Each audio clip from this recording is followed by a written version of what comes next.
There can be no question that the Canadian federal government has been very active on the open data scene, and the key advocate for open data at the federal level is Treasury Board. The Honourable Mona Fortier was first elected as a member of Parliament for Ottawa-Vanier in 2017 and was the first woman to represent the riding. She's previously served as Minister of Middle Class Prosperity, Associate Minister of Finance, and her current role of that President of Treasury Board of Canada.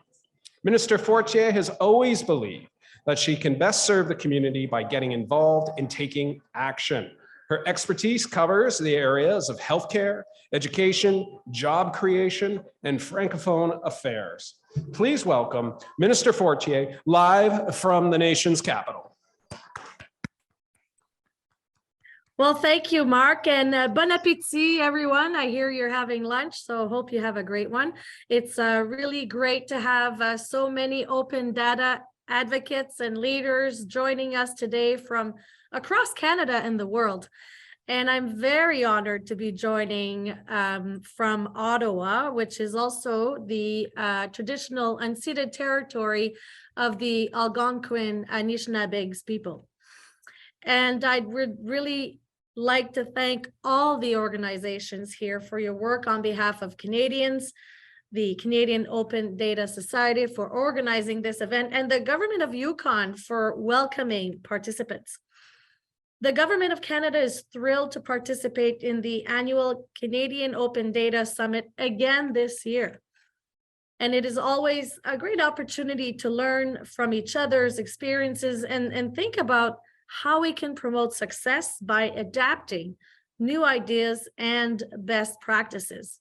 Et je suis très heureuse d'être la championne de la transformation numérique au gouvernement du Canada. And I'm very pleased to be the champion of digital transformation in the Government of Canada. And for me, it is a team effort, as well as my cabinet colleagues are doing the same in their own portfolios. Together, we are working to harness the power of this transformation to provide Canadians and businesses and other users with the efficient, high-quality online experience they expect and deserve. Now, the work required to achieve this is defined in the government's digital ambition. If we are to continue to ensure the relevance and strength of the government in the years ahead, we absolutely need to do this. It's not just about access and tools, it's an entire shift to delivering government in digital age. And in advancing our digital ambition, we will stand firm to work on open government principles of transparency, accountability, integrity, and participation. These are critical for digital transformation and public trust, and we cannot do digital without data. Now, one of the most important lessons we've learned during COVID is the importance of leveraging up-to-date, accessible data to provide digital services to meet our citizens' needs. And you know, the pandemic showed that we can move quickly to develop and deploy digital services and infrastructure better serve Canadians. Now, vous savez, but we also saw examples of where we can do more to provide secure, reliable, and easy to use digital services. So the government needs to make it easier for Canadians to connect with us. And as evidence of how important this is to us, many of the commitments in my mandate letter from the Prime Minister are about improving our digital services. And that's where digital ambition comes in. This is our long-term strategic vision under the leadership of the Chief Information Officer of Canada, Catherine Luelo, for advancing digital service delivery, cybersecurity, talent recruitment, and privacy.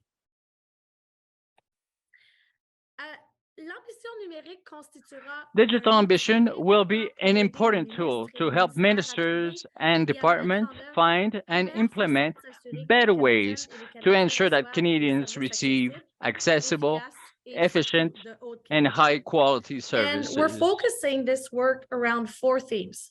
The first is excellence in technology. And we all know that advances in digital technologies are radically transforming the way Canadians live, work, and interact with one another. And that means modernizing how we replace, build, and manage the major IT systems required to deliver the programs and services they rely on. You know, many of these programs and services use technologies that are 20, 30, or even 50 years old, and were designed and built independently of one another. Now, their age creates risks of service disruptions, and it's hard to integrate these systems to provide the seamless client experience users want. So we're working on that.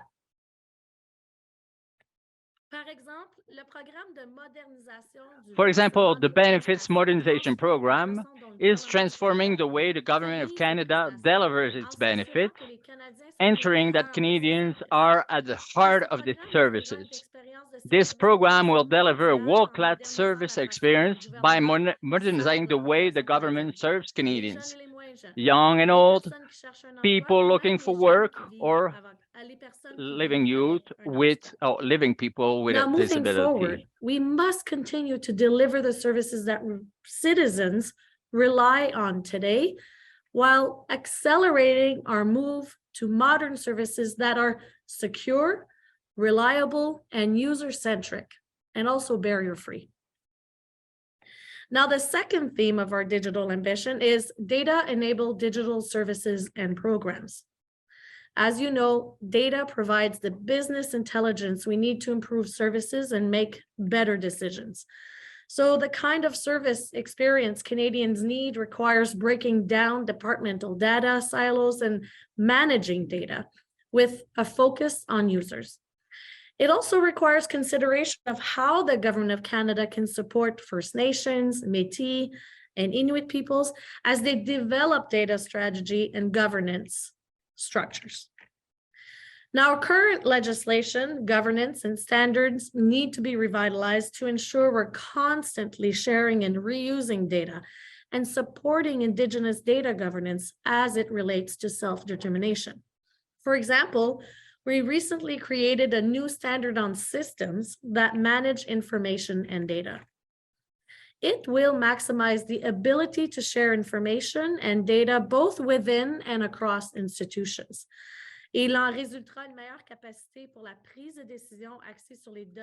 That will result in enhanced capacity to decision-making oriented on data at the level of policies, programs, and service designs. My minister directs efforts, channels efforts towards preparing a new strategy of pan-government data to benefit for data benefits to Canadians. And that will allow us to transit towards an access model to services based on users, so clients and citizens know how and why Canadians are concerned data about used. what data the government collects and shares about them.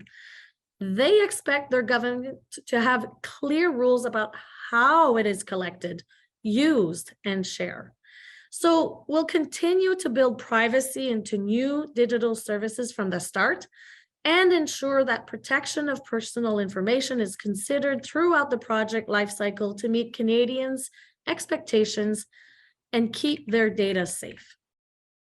The third theme of our digital ambition is action-ready digital strategy and policy. Digital government means modernizing and adapting the way we work so that we can compete in a fast-changing world and ensure that government remains responsive, resilient, and most importantly, relevant. The digital standards of Government of Canada created in collaboration with the public and main stakeholders present the guidelines, principles that really is part of how public employees work in a digital era. Those standards places the users and their needs at the heart of our services. and allows us to offer high quality Now, an service. example of one area where we're focusing our efforts is making sure our services are accessible. In fact, this is one of our top priorities, and we're in the process of finalizing an ICT standard on accessibility. It's also a deliverable in Canada's 2022-2024 National Action Plan on Open Government. Now, the fourth theme of our digital ambition is structural evolution in funding, talent, and culture. Outdated approaches, complex processes, and governance structures are making it difficult for departments to deliver on their mandates and serve the public. So we're working to tackle these long-standing institutional barriers to change and innovate. Sorry, that means having governance systems and procurement practices that enable rather than prevent our ability to deliver digital services. We also need to make sure employees have the right digital skills, are in the right place, and are supported by enabling leaders.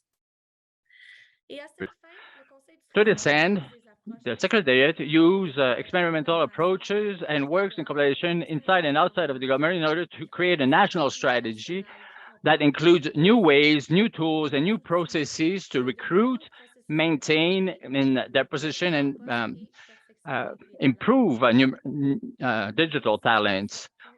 This consists in particular to increase women's representation and groups from the diversity in the management of data and information, in technology of information and cybersecurity. We create a culture where the digital is a way of thinking and where our activities are open and oriented on our user base. And of course, digital government and open government go hand in hand, not one after the other. That's why we're proud to be serving on the steering committee for the Open Government Partnership and to bring our understanding of international best practices home for implementation in our open data initiatives. Sorry. Within Canada, we've seen great innovation arise from the use of open data.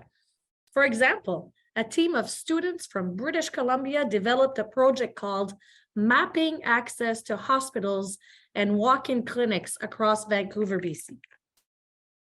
And to support their research, they used open data from Statistics Canada, which provided them with information on neighborhoods and average family incomes, and they used provincial data to identify roads and location of walk-in clinics and hospitals. Projects like this are helping us evaluate and improve the accessibility of healthcare in Canada. Also, in recent years, much of our focus has been on enhancing internal and civil society collaborations on open data and pushing the principles of open by default. And one important thing we've learned is that it isn't enough simply to release data. We need to actively engage and establish relationships with data users to understand their needs and ensure we're publishing data with the highest potential for impact and value. Now, these goals line up with the principles of Publish with a Purpose, which is a forward-looking, demand-based approach that requires open data to be accessible, usable, and practical for all. Now, for maximum impact, we need to publish the data Canadians want. So we're listening to our data users in a variety of ways, including the suggested data set feature on the Open Government portal, regular meetings with internal and external government stakeholders, and in-depth consultations when we're drafting each national action plan. In fact, our national action plans are developed in collaboration with Canadians and in partnership with the Multi-Stakeholder Forum on Open Government, a consultative group composed of civil society and government members. And our current national action plan features the most ambitious commitments for open data yet. One of its themes, open data for results, builds on the principles of Publish with a Purpose. And we also committed to progress our role in order to favor the adoption of good practices and promote a strong mechanism and putting in place our fifth national action plan in order to improve the management of data and prioritize the publication in timely of data and information Now, valued by we've come our a population. long way since we launched our open data portal in 2011. In fact, 10 years later, in 2021, the portal received 2.4 million visits and users made 1.2 million downloads.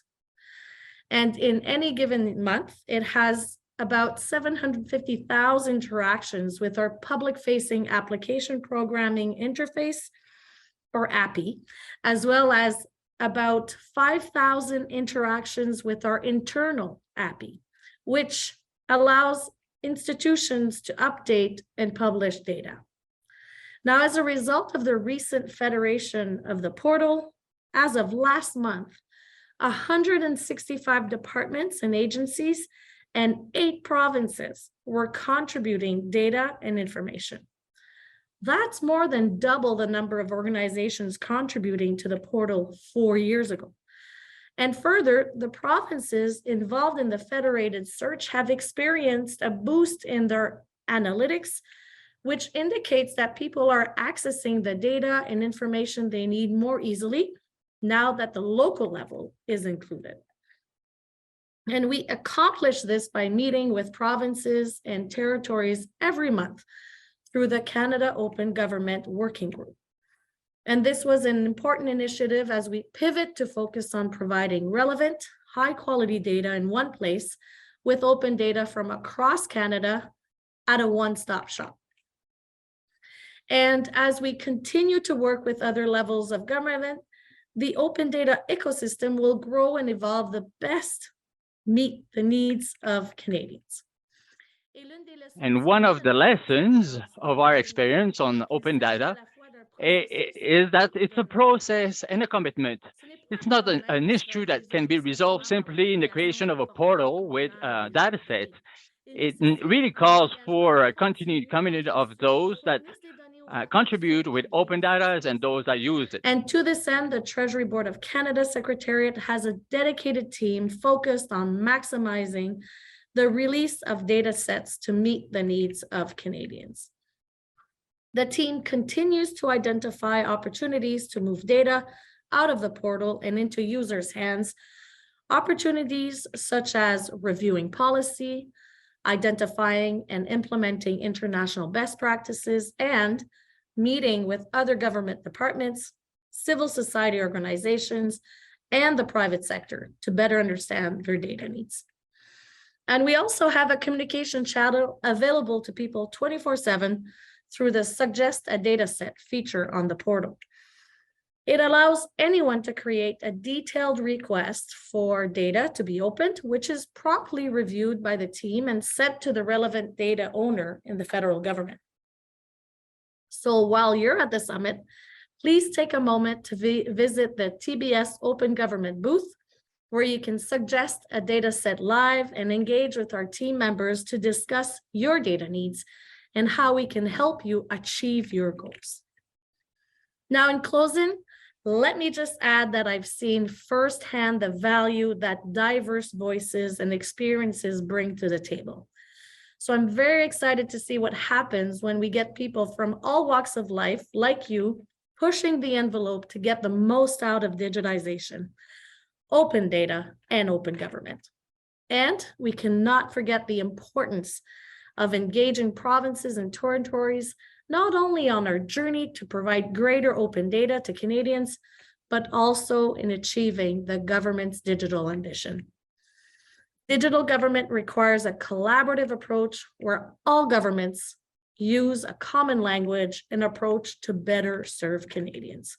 And to that end, I've been engaging with my provincial and territorial counterparts on digital government to see how we can best work together to support Canadians. In Canada, we give great value to the best practices, exchanges, and lessons lessons we learned, and occasion of collaboration. This event is the occasion to seize and capture this. There is no doubt about it. Open data is really important work because no matter what your role, you're helping make a difference in lives of Canadians. So thank you for being part of that and working together to build our country's digital future. Merci beaucoup, miigwech. Continue to have a great conference.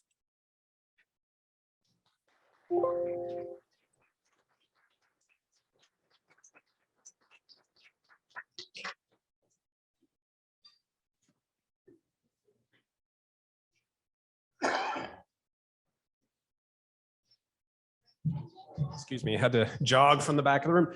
Thank you so much for spending some time with us. You know, it's clear that Treasury Board has sort of set the tone, and I'd say the culture in Canada as a national imperative around open data and around sharing and around being effective at actually moving forward our social, our economic, and our own cultural goals in terms of a national undertaking, right? And it's happened at every level. It brings together civil society, it brings together commercial interests in order that we're all moving in the same direction. And one of the things the federal government's been very effective at, in my opinion, is sort of setting that tone and helping change the culture around sharing the data we have and using the data we have in more effective ways as we move into artificial intelligence and using data as training sets. Like all of that is on the agenda.